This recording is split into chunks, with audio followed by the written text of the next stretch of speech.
Hey y'all, I hope you're doing well. It's been a hot minute since I've done a video, so I wanted to come on here today because I'm doing something called Mindful May, and all month long, the plan is to share tips and info and talks and exercises on how you can bring more mindfulness into your life. So today I want to just ask you, what are your dominant thoughts, right? What are the thoughts that play on repeat day after day after day in your mind? And are those thoughts that serve you, or are they thoughts that keep you stuck or in a cycle of not being able to do anything, indecision? Our dominant thoughts are the thoughts that create our reality. So if you're looking at your life and it's not exactly where you want it to be, take a second to be aware of what thoughts are going through your mind. For instance, if you say that you want money, for example, but there's some sort of underlying thought that says that you can't have money, then you're never going to have money.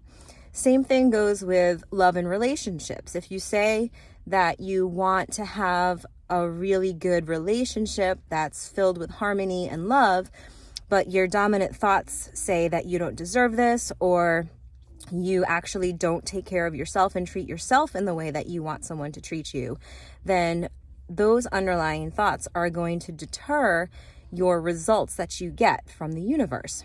So whatever we put out is actually what we get back. So it's important to align with what it is that you want. And the way that you can align is by thinking thoughts that are on the same frequency as what it is that you want. So what does that mean? Well, let's go back to the example of money.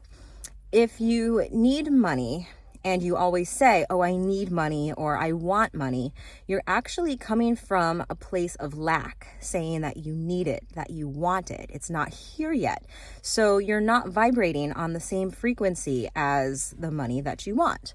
However, if you change that, and if you look at every situation and say, oh, I can afford that, thank you so much for the money that's on its way to me. I have so much money. I'm grateful for everything that I have, everything that's coming to me, and really live in the energy of already having it. You'll start to notice how money and abundance will just show up in your life unexpectedly. And it's because you're on the frequency of having it. So really pay attention to if you're focusing on what it is that you want, or if you're focusing on the lack of what it is that you want. Because if you're focusing on the lack of what you want, then it's going to keep you in a cycle of lack, of wanting, and of needing. So be aware of what your thoughts are and catch yourself whenever you say, oh, I can't, or I'm too this, I'm too that, I'll never, it won't work, and see if you can switch that around to be the opposite and really hold that thought, that opposite thought of you can and you have, and see what shows up in your life when you're putting out that frequency. And the idea is to not waver at all and let any thoughts of doubt come in. And that is how you manifest exactly what it is that you want.